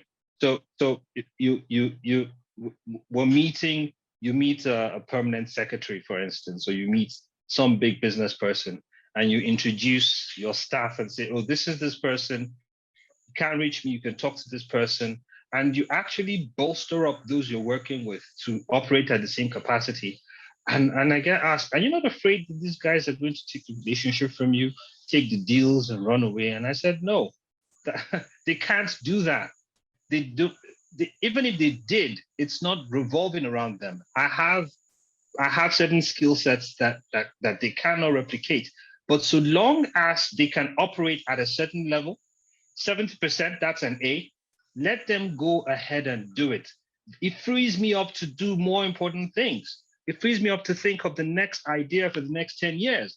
So while they're thinking today, I'm 10 years ahead. By the time they're struggling, I've freed up my time. Money is a tool that is used to redeem time. So I use it to free up my time to do other things, whereas some people are hustling to get the money and get tied down and bogged down with stuff. So I'm not worried about that. I need to empower people to do the things that I don't have the time hold to on. do, even if I'm skilled Hold in doing on. it. I need to ask the question. Please say more. Money Please go ahead. is a tool. Money is a tool used to redeem time. Say more about that. Yeah. Okay. So I can cook. Yeah. I know how to drive. I can mow my lawn. I can wash clothes. I can do all of these things. But if I spend my time running after money so that I can go back home and buy soap and wash, is that the most effective use of my time? If I'm going to spend all my day in the traffic driving myself, when someone else could do the driving while I make phone calls, do research, and prepare proposals, is that not a good use of my time? So I pay the person to do the driving, and I've saved myself the time that I would have spent focusing on driving, and I'm doing more productive stuff. I've used the money to buy the washing machine that does the washing. I've saved myself the time that's meant to do that, or pay someone to do my lawn, even though I have the skills, and I save time. So we can all be social media experts. You can do your posting, you can handle your websites, you can do everything. But is that the best use of your time? I don't think so. I don't think I should spend all of my time doing that. Let someone else do it if they can, and I pay them for it. That's what employees are for. So you find a lot of people employ people and start sweating and stressing and telling them what to do and stifling them instead of enabling them and empowering them to do the job so you can do more important things. Why did you employ them in the first place? Steve Jobs said it really nicely that you employ smart people and let them do the work. What's this guy's name? The Alibaba guy says he looks for smart people who can do what he can't do and lets them do their thing while he coordinates. One of my former bosses is really good at that, and you guys all know him. He's Tony Elumelu. Tony employs really smart guys, puts them around himself, and then lets them do their thing. How do you think he runs the companies he runs? How do you think he runs as the chairman of Harris Holding? You think he could do that by being branch manager in every place? Which takes me back to my first research. It's not systems that run you down, it's people. So empower people, don't disempower them. Employ them and deploy them. Use money to do that if need be. So the guys can bake you a bigger cake. Katrina, Yes. would you rather have 100% of 10 million or 10% of 1 billion? Okay, that's easy math. 10% of 1 billion. That's what I want, right? So this gentleman buys up Twitter for less than 10%. He owns less than 10%, but he owns less than 10%, but he's a majority shareholder in the 100% case. Why are we not thinking that way? Why do you want to own 100% of something so small? Because you think there's not enough. Mm-hmm. So you think there's not enough money, not enough customers, and the pie is small. So what do we call that? We call that a starvation mentality versus an abundance mentality. Is worse than starvation. It's worse than starvation. Talk to me then. Yeah, it's just a lack of oxygen, man. It's dead. You are dead. You're not alive. You're dead. There are a lot of people who are dead just walking around. All we're doing is waiting for the official date to bury them. Oh my! All right. So what I'm liking what you're saying, Collins, is you're sharing what we call home truths. Is anybody getting any value from this discussion? I'm just wondering, is this addressing any of what we promised that we would be going after? If there are any questions that you have, please type them and just come off mute because we're going into a question and answer. Unfortunately, I wasn't able to bring Dr. Nelly to step out for a meeting. I just want to share something with you because a big part of what we're trying to do is gain perspective by hearing different stories that will allow us to reframe our own. I'm just going to read something that I wrote out here. If you are troubled by a past unpleasant experience, you might consider trying to reframe how you think about it using the language of thankfulness. If you've worked with me before, you know that gratitude is the foundation of all that we do. Yes, thank you, Annabelle. So much value. So let us be clear, to say that gratitude is a helpful strategy to handle hurt feelings does not mean that we should try to ignore or deny suffering and pain. To deny that life has its share of disappointments, frustrations, losses, hurt, setbacks, and sadness would be unrealistic and untenable. And imagine when you were walking to the bus stop and needing to walk back and spending 30 days a year with your family. Those were frustrating and tough times, right? Yeah. Processing a life experience through a grateful lens, and that's exactly what you did, where you said you were building muscles and building capabilities through that valley. The muscles that climbing out of the valley have been invaluable to you. So in the valley, you build value to yourself. Anybody that's feeling as if they're standing in a spot where they're very far away from where they want to be, that they've dipped off the edge of the cliff, and valley is just a metaphor for down. He that is down, where the summit is he that is up. So you need a valley sometimes to appreciate the summit, because that's how things get pushed up, right? So when there's a displacement to go down, that's when things get pushed up. So you need to be always asking yourself, what is the gift or opportunity in this particular experience? What is the gift or opportunity? So processing a life experience through a grateful lens does not mean denying negativity. It's not a form of superficial happyology. Instead, it means realizing the power you have to transform an obstacle into an opportunity. Can we put that? Exactly. Transform an obstacle to an opportunity. Give me an example of that one, So, Colin. so, Where have so, you transformed so an I'll obstacle to use opportunity? this obstacle to opportunity. Let me even answer salt. Yes, I am spending more time with my family, and the obstacle here's what happens, right? So you're used to having a big office, lots of room everywhere, people doing this, people doing that. And I said, you know what? I'm going to spend more time with my family. One of the ways I'll do that is Mm-hmm. to create a home office. That's one. Two, Mm-hmm. even on this call, if my children had to run in here, I would ask everyone to wait. I bet you. I was like, just give me a moment. I need to speak to my kid. And if they could come, if they want to come on the call, that's fine. They are a part of my life, not an obstruction to my life. Mm-hmm. Many times we push Yes. children away as obstructions, right? Things happen and we take them as interruptions, but those are part of Mm-hmm. life.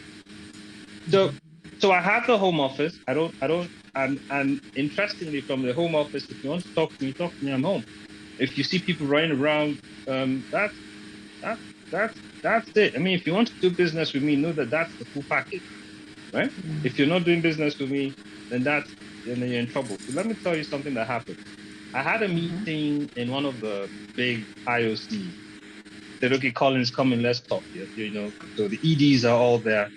And I walk in with two of my little children because my wife had traveled. So one of the things we agree on is if she needs to travel, I'll make sure that I'm not traveling. I'm at home with the children. So this time we couldn't help it. She had to travel. I had this meeting set up. So I went with two of my children to the meeting. And these are big guys. You know how it is. And they're like, you're coming to such a meeting with your children? And I said, yes, these are my partners in the business. They own part of the Okay. company and they're I love learning. it. So this is their on the job. And someone complained and I said, I'm sorry, sir, if you're not comfortable with my partners being here, then there's no need me being here. We can't do business. And when they That's the saw I was mentoring. serious, they're like, okay, let's talk. At the end of it, two of the directors said they wish they had done this with the children because children are all grown and they're disconnected. So they provided money, money, money, money, money. They provided all the things that the children needed, but now they don't have a relationship with those children. Wow. I So need to that I need to pause. I that need to pause. I want you to be able to go gather on. what I want you to gather up what he just said. I want you to gather it right up. Yes, yes, yes, Nikki, I love it. Thank you for coming because you're all about the family and you're about wives and husbands. And what you just said is many of us are guilty of that. We trade money and then we wonder why we don't have relationship. So one of the pillars of Mojo is about that connection. And you need to begin to identify that gain and drain exercise that we did. If there are people that maybe you are a drain to, so hold up the mirror, and I want you to be able to say, we gave you information about affirmation. I want you to say, I am. What am I am? I am what? We're filling the blanks sometimes with very positive things in our affirmations, but we have to be very honest to say, am I showing up in a way that would not be consistent with the value I say I have of closeness and family? I just want that one Katrina, to it's sit great in. you say this. It's really great to say this. And to anyone listening, you probably be thinking this summit should be talking about investment strategies, should be telling us if we should do NFTs or Bitcoin and all of this stuff. Yeah, maybe we should, maybe we shouldn't. But I'll tell you that every person who's done great things, most times it started from their minds, what they believed was possible. So they created a future that we have all bought into.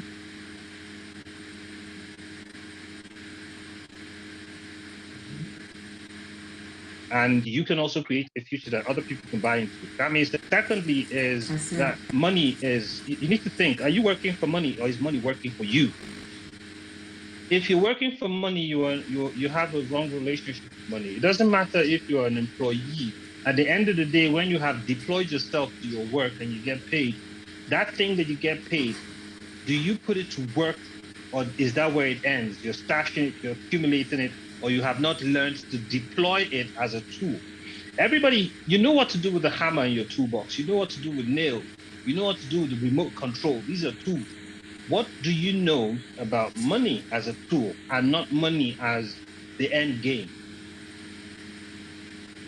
Wow. Wow. I'm just soaking that up. I'm just soaking that up. Sometimes people are chasing the wrong thing. It's just like when you have a problem or an issue. Sometimes you're chasing the symptom instead of the root. And for me, it's about that purpose and the bigger picture. If you search that root, right, the real issue, then it's amazing what the fruit will come. And that fruit will come oftentimes as money. The fruit may come as relationship. Athlete's a wonderful example of that. Even the U.S. ambassador that was just on the call. So much of what they've been able to experience in life, appointments, is relationship. So when you start boiling everything down to dollars and naira, you have given so much value away. When you're negotiating and you're just talking about the transaction of the day, you have given a lot of value away. So it's very important to understand, and in negotiation, right, we want to expand the variables that are in there. It's not just the money, for example. If you look at long-term relationships, people will bring that into the conversation. Or are there referrals going from relationship to referral? That's another way to grow. So you need to bring that multidimensional approach to how you look at life. So it's not just about the money, because when the money goes, if that's your identity and that's all you're banking on, you're really going to be in a mess if people don't know you for your values, if people don't know you for your knowledge and skills, people don't see you as a connector. So yes, you're really going out of the picture. I do just want to ask just a quick question, because we're trying to reframe negative events. Collins has taken us through so many of the experiences, and I'm very, very grateful. I just want to encourage you to pick up your pen and or however you process. I want you to set aside some time to work on reframing a painful event from your past. I want you to recall and report on an unpleasant open memory. It might be a loss, a betrayal, victimization, or some other personally upsetting experience. Oh, it's great that you talk about this. But hold on, Maybe I'll say two things. and I want Go on. yes, and I want everybody to be doing this, because the next step, and I like Collins, that you're loaded, you're ready. that I want you to also then to now focus on the positive aspects of a difficult experience. Focus on a positive aspect of a difficult experience. Now, Collins explained to you that when he was, I call it the hustle zone. You were needing to hustle and come back up after your 7-year valley. You had a valley 7 years ago. When you were hustling up, you were building muscle that allowed you to be very qualified in certain areas now. So I'm asking you, as you're thinking about your issue, Uche, as you're thinking about your issue, Brenda, I want you to just focus on what are the positive aspects of your difficult experience. And I want you to discover what about it that you can now be grateful for. Peel back and look at whatever that sour taste was. Is there anything in that experience that you can be grateful for? Don't attempt to deny the negative aspects of the experience, nor ignore the pain. Simply add whatever silver lining you can find to the cloud of this painful memory. So now I want you to just write out the answers to questions like, what lessons and experience did it teach you? Can you begin to find ways to be thankful for that particular aspect of the experience? Because you know where gratitude goes, that's where your energy and your expansion, and certainly from a spiritual perspective, when I have more to be thankful for, God gives me even more to be thankful for. That's the funny thing about gratitude. So even if you're in a valley and you think about that person that knocked you down in it, was there a lesson now that you now understand that when you meet someone with that particular character, or as Collins has told us about the values that were mismatched, that now you know better? Now people talk about getting common sense. You get common sense through the experiences. So nobody can download common sense to you. You get the common sense by falling and getting back up.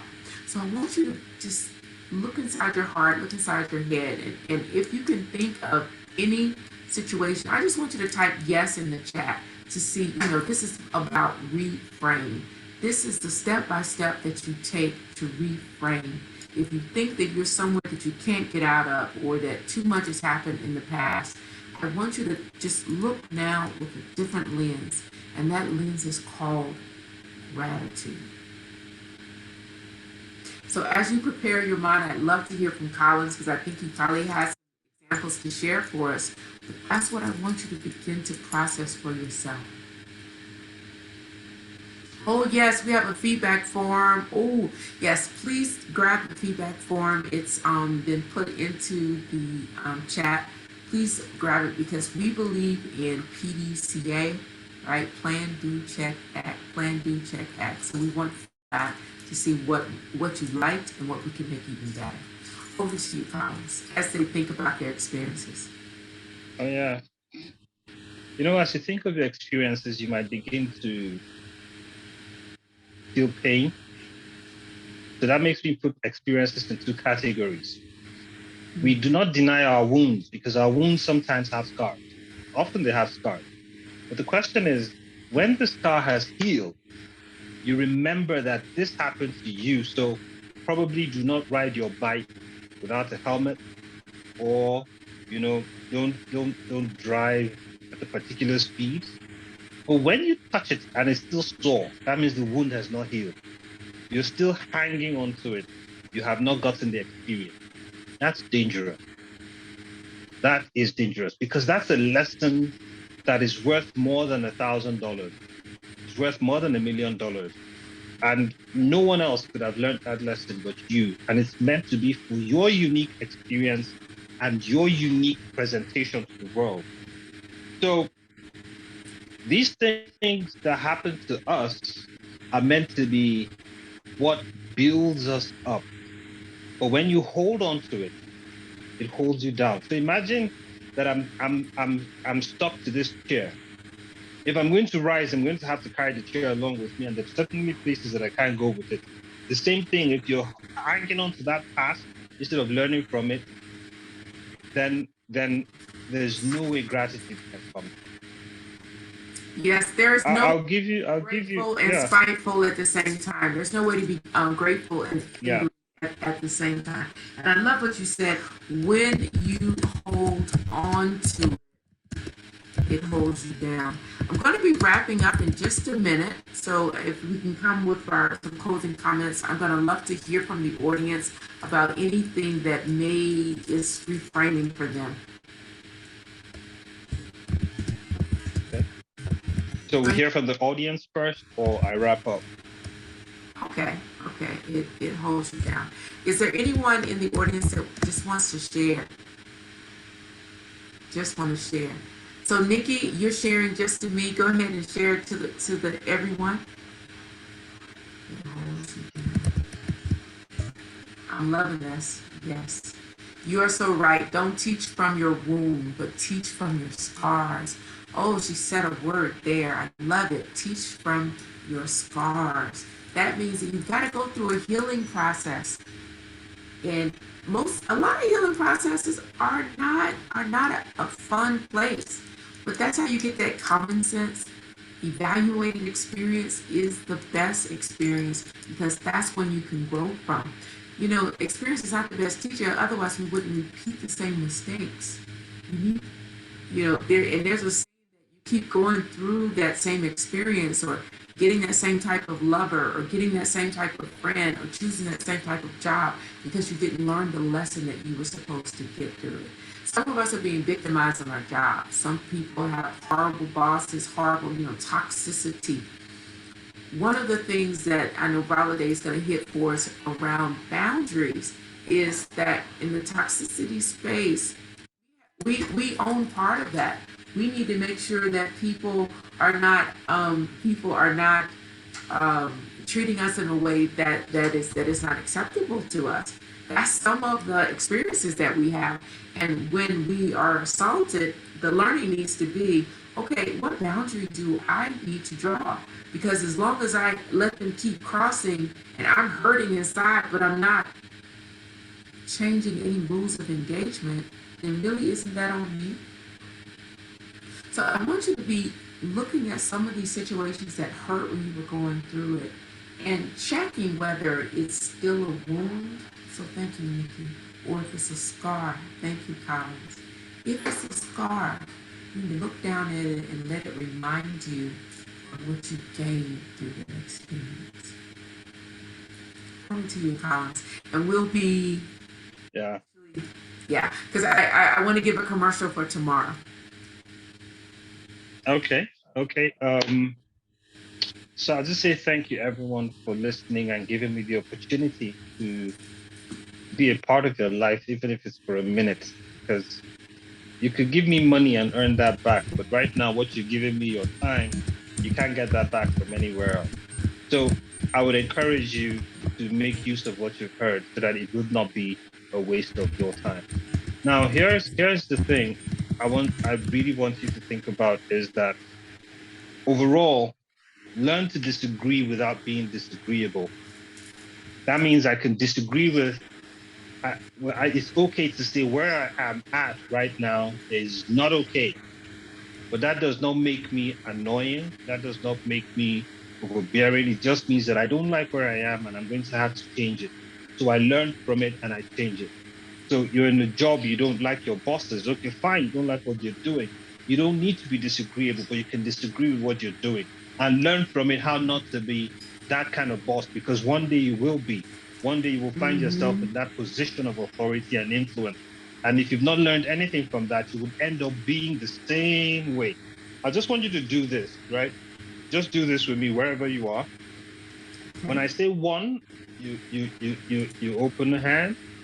And when I say two, you make a circle. When I say three, you put your hand on your chin, right? So it's going to be one, you open up, right?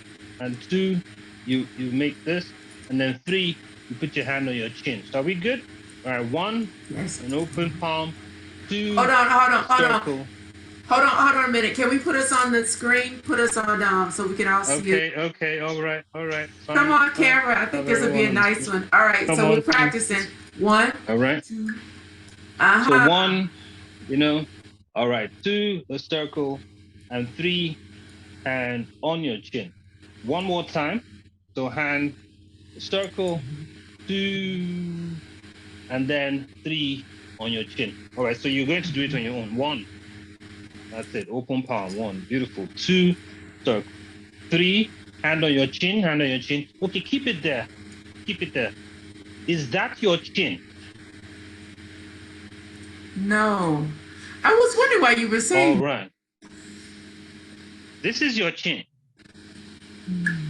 So you see, the problem with most of us is that we're not conscious of the feedback we're receiving from our system, from around us. When you stay in that state of negativity, all you're seeing is what people are doing. And when you have the opportunity to do the right thing, you end up doing the wrong thing because that's what you programmed yourself with. It did not matter how many times I said, put your hand on your chin. Because you saw me consistently do this, you ended up doing the same thing. So you have reframing is all about learning to disagree without being disagreeable. You consciously decide to be right in that so-called environment that is not right. You decide to stick to your values in that environment that tells you that no, you can't succeed if you stick to these values. And what you see happening is that others will begin to follow you, even if they don't say it.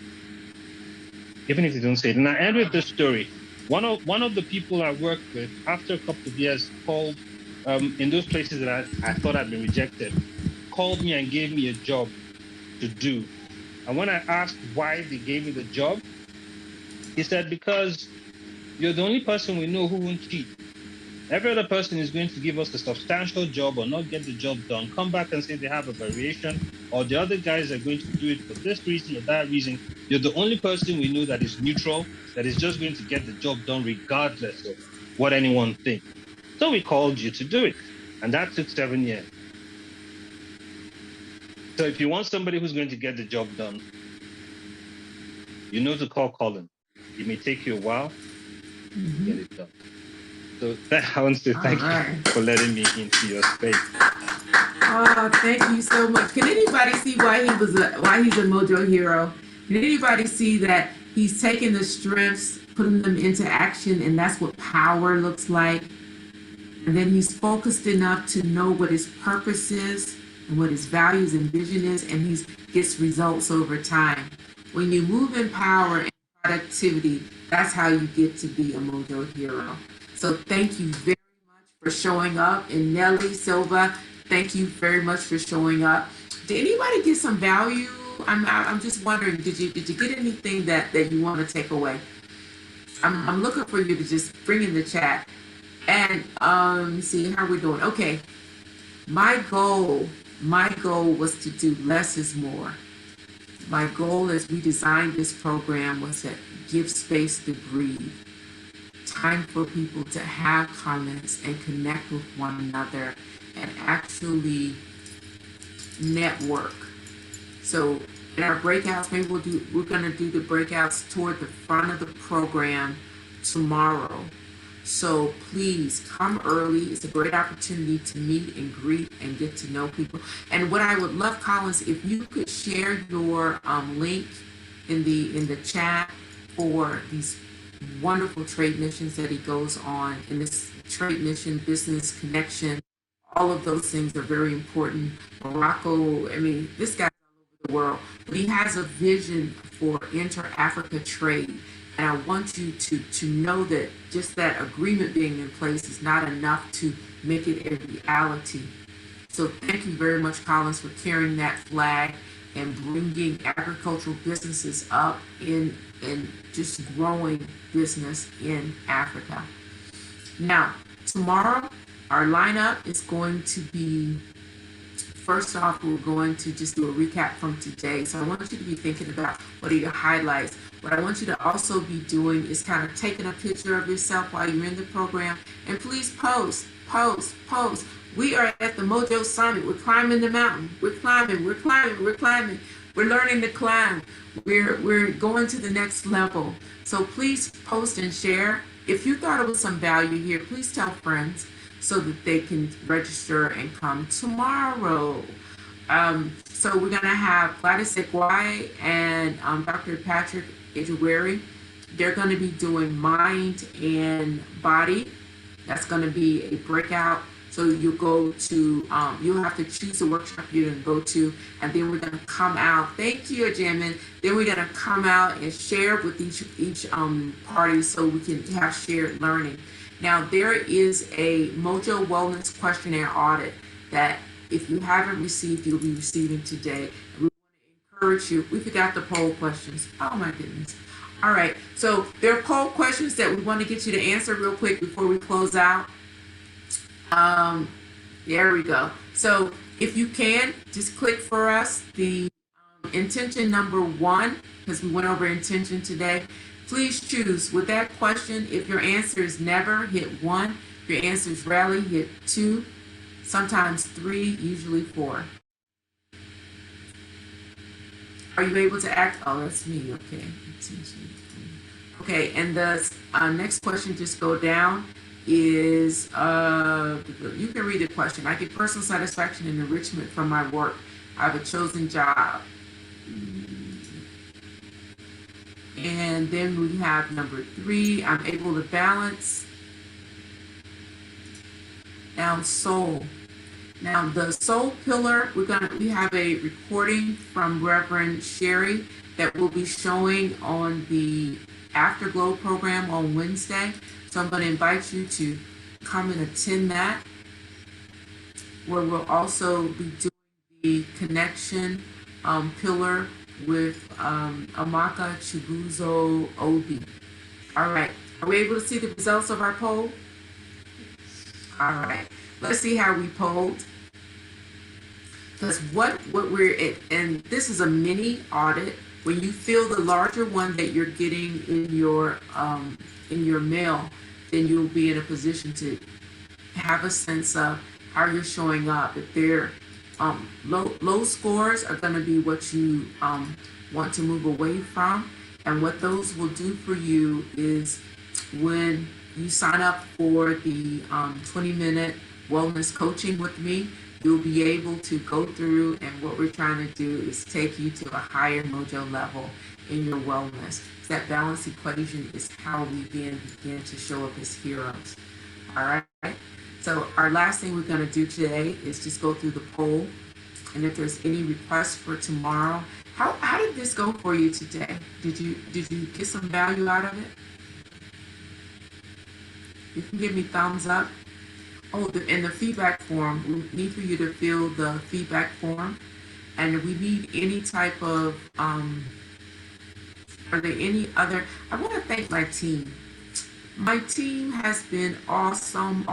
There you go. Sorry. Hi there, Miss Ekpan. I want to just recognize Tega. Come on, Tega. Tega has been just amazing, standing in the gap on so many things. Miriam Inwosa, she is running the Zoom for us today and all the other technology. Yes. And we've got Veronica. Should I bring the people on? We've got Irene, IJ. We've got Wumi. Wumi's from JSK, and she's showing up, one of the sponsors. She was like my first person on the call, and we were just amazing. So I'm just very thankful. Did you feel like you got good customer service in the experience today? Give them a thumbs up if you got good customer service. Yes. All right. Uche's hitting John. I love it. Love it. Love it. Love it. All right. Are we ready to see the polls? And then we can. I hope so. Give it a try.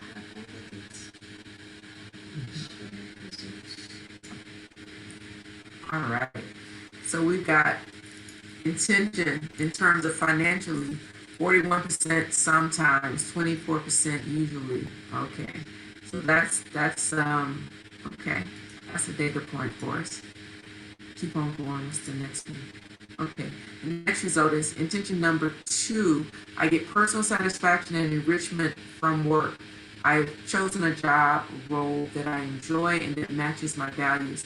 Okay, we got a big sometimes, usually. All right. So we've got some high job satisfaction here. Intention, I am able to balance and integrate my work and play. All right. We've got very positive results there. So, okay, we got our, yes, we got our faith going. Okay, this is a very positive result. Thank you for that. Thank you for that. All right, so we have a little short video to go out with to get you laughing, hopefully. So just watch carefully, and I want you to tell me, how does this particular video connect with our theme today?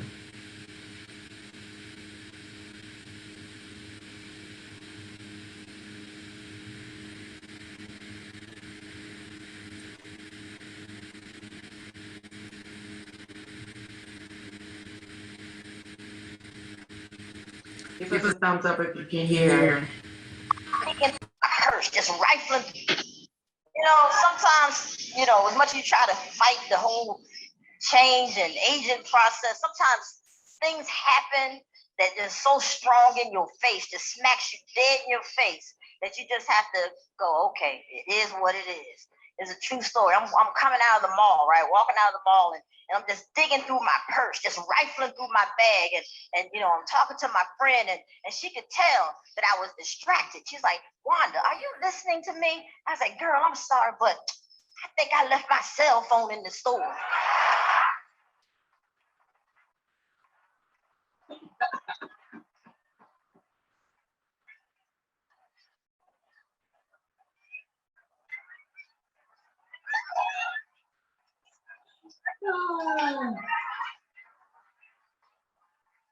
And she goes, okay, well, call me back when you find it. All right. One of the wonderful ways to lift our mojo and to raise our level of well-being is laughter, number one. So that's why we ended with some humor. But I want you to also notice that she was so distracted, she didn't even notice that she had the phone right up to her head. Just like Collins when he said chin, and we kept doing this. A big goal for this particular summit is to raise our awareness and to get us wake up, right? And to notice and intentionally choose. Take those choices, reframe, create, and write the story that we want for our lives. Thank you very much. I appreciate you taking time with us today. God bless, and hope to see you tomorrow. Bring a friend. Bye-bye.